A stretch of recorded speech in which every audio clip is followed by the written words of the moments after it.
एक बढ़ई था, सुख से खाना, दो घड़ी सोना, बाकी समय काम ही काम में लगा रहता। किसी का पान रखने का, किसी का नमक रखने का, किसी का हल्दी का डिब्बा, खाट, बक्सा, संदूक, किसी की सवारी, पालकी, किसी का खटोला, यह सब बनाना चलता। फिर हल, बैलगाड़ी भी बनाना होता। अपने लिए कभी खाट या पलंग बनाने की फुर्सत न होती। कहा जाता है, केवट लाता मछली पर केकड़ा खाता। वैसे बड़ई खाट पलंग बनाता पर खुद नीचे सोता। इस पर घरवाली सदा झंझट करती। एक दिन मन किया कि चल पलंग बना दें। अच्छी लकड़ी ना हो ना सही, पलंग बनाए। मोटा पका पेड़ काटा पर नीचे पड़ा। जड़ कट गई लेकिन वैसे ही खड़ा रहा। अचंभे की बात, रस्सी लगा जितना खींचा टस से मसना हुआ। मन में सोचा, इसमें भूत प्रेत या यक्ष देवता हैं। है तो रहे, कल आऊंगा तब देखूंगा इसको। अगले दिन आकर देखा, पेड़ वैसे ही खड़ा है। एक पत्ता या फूल भी मुरझाया नहीं। बढ़ई ने सोचा, मेरा भाग्य खोटा है। नीचे सोना है और बिना काट के पलंग बने कैसे। पेड़ से आवाज आई, हाँ होगा, बड़ा बेटा दे तो। बढ़ई ने मन में सोचा, पलंग पर नहीं सोया न सही, क्या डूब जाएगा। इधर पेड़ को मुंह खोलकर कहा, तू सो, मैं कल भेज दूंगा बेटे को। पेड़ सो गया। बढ़ई ने सोचा, पेड़ क्या करेगा बेटे का।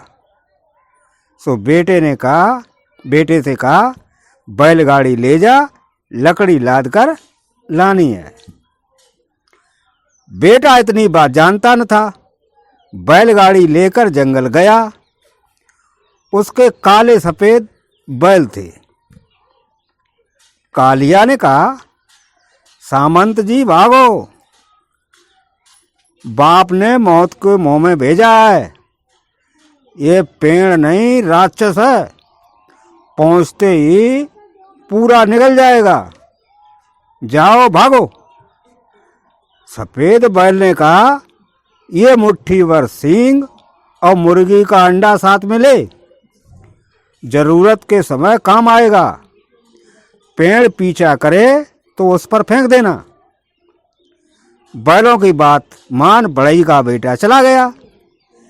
इधर पेड़ गुस्सा हो रहा, बढ़ई की बात सच नहीं। लंबे लंबे डग भरकर वो बढ़ई के दरवाजे पर पहुंचा। कहा, बेटे को क्यों नहीं भेजा। बढ़ई बोला, मैंने तो बड़ी भोरी भेज दिया था, तो फिर गया कहाँ। अच्छा तो देखता हूं। पेड़ 10 हाथ और ऊंचा हो गया।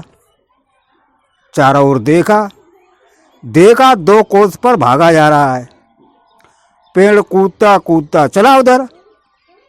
एक छलांग में 10 हाथ घड़ी भर में बढ़ई के बेटे तक पहुंच गया। अरे भाग कहाँ रहा है, कह अपने दोनों हाथ बढ़ा दिए। छोकरा पत्ते की तरह कांपता रहा, पर मन मजबूत कर अंडा उस पर फेंक दिया। अंडा फटा और एक नदी बह चली।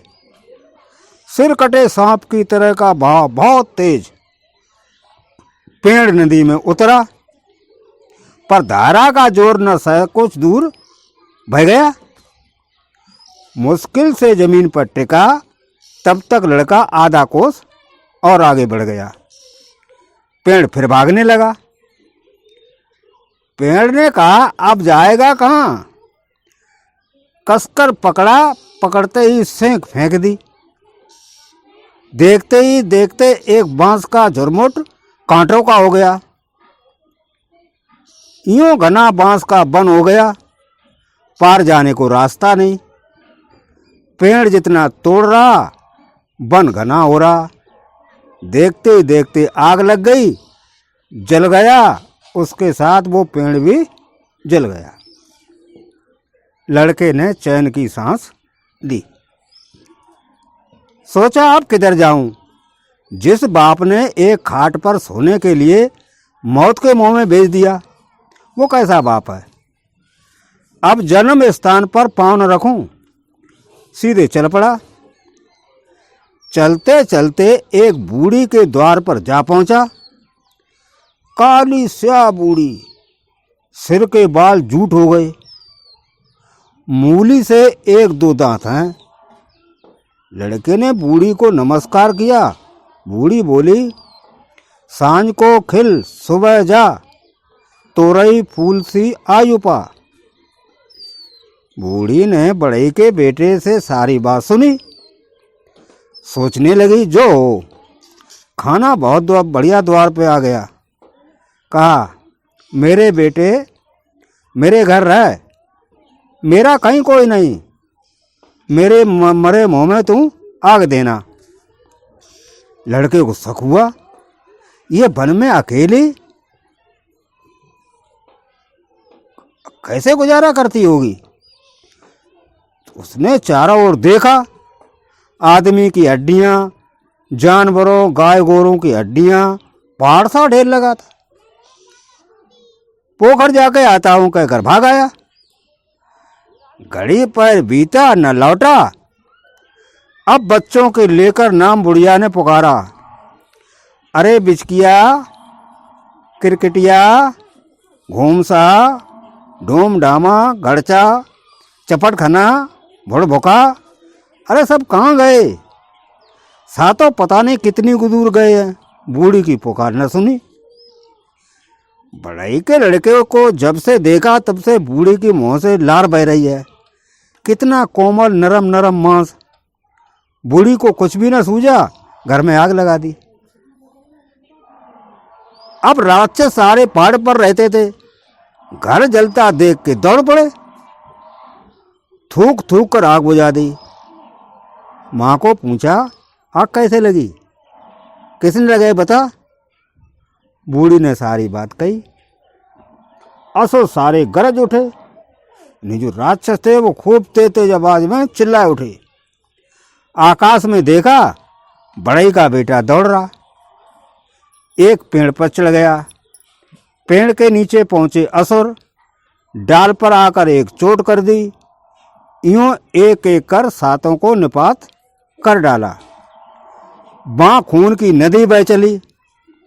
हाथ मुंह धोकर वो एक घर में घुसा। उनके घर में चूल्हा न जला। बात क्या, माली का घर। बात क्या है, पता चला कोई राक्षस आया है, सबको खा जाता।